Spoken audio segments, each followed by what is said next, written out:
గౌరవనీయులైన ముఖ్యమంత్రి వర్యులు రేవంత్ రెడ్డి గారికి నమస్కారాలు సార్. నిన్న అసెంబ్లీలో బాగా చెప్పారు సార్. మీరు ఏమనంటే జీతాలు కూడా నేను అడుక్కొని చేబోదులు తీసుకొని ఇస్తున్నానని. అంత దుస్థితి ఎందుకు పట్టింది? కేసీఆర్ గారు తప్పు చేశారు కాదనట్ల. మరి ఆనాడు అసెంబ్లీ కట్టేటప్పుడు మీరు ఎందుకు అడ్డపడలేకపోయారు? కోర్టు కేసులు ఎందుకు వేయలేకపోయారు?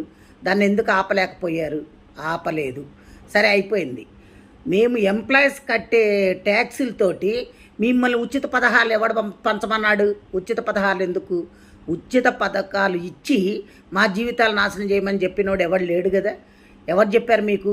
ఉద్యోగస్తులకు బడ్జెట్ ఉంటుంది కదా. మా జీతాలు మాకున్నప్పుడు మాది మీరు ఇంకా అడుక్కునేది ఎందుకు? వేరే దానికి ఎందుకు ఉపయోగిస్తున్నారు? ఫ్రీ బస్సు ఎవరు పెట్టమన్నారు? ఎవడైనా ఈ రోజుల్లో మరీ కూటికి లేని పేదలు నిరుపేదలు ఉంటే ఆధార్ కార్డు చూపెడితే వాళ్ళకి ఇవ్వాలి. అంతేగాని ఒక కూలోడు బయటకు వస్తే 800 రూపాయలు, 1000 రూపాయలు మగవాళ్ళకి, ఆడవాళ్ళకి 800. అలా సంపాదిస్తున్నప్పుడు అది తీసుకెళ్ళి ఎక్కడ పోస్తున్నారు? బ్రాందీ షాపుల్లో పోస్తున్నారు. అదే నువ్వు ఈ ఉచితాలు పెట్టకుండా ఉద్యోగాలు వచ్చే పొజిషన్లో చేసుండి ఇండస్ట్రీస్ తీసుకొచ్చుంటే కంపెనీల్లో ఉద్యోగాలు వచ్చేవి చేసేవాళ్ళు. అసలు ఇవన్నీ ఎందుకండి?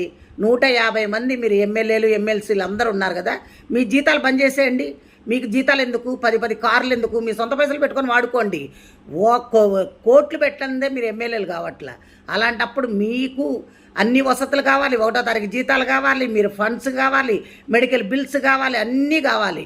ప్లెయిన్లో ఊరికనే తిరగాలి, ఇవన్నీ కావాలి. ఇవన్నీ ఎక్కడి నుంచి వచ్చినాయండి? ప్రజల సొమ్మండి, మేము కట్టే ట్యాక్సులు అండి. మా ట్యాక్సుల పైసలు మిమ్మల్ని ఉచితాలుగా వాడుకోమని చెప్పినోడు ఎవడు? ఏ రాజ్యాంగంలో రాసిందో చెప్పండి. మీరు ఇవన్నీ కానీ చేస్తే ఇప్పుడు మేము రిటైర్డ్ అయిన వాళ్ళకి కనీసం పైసలు కూడా ఇచ్చే స్థితిలో లేరు మీరు. ఇది ఒక చట్టం దాండి.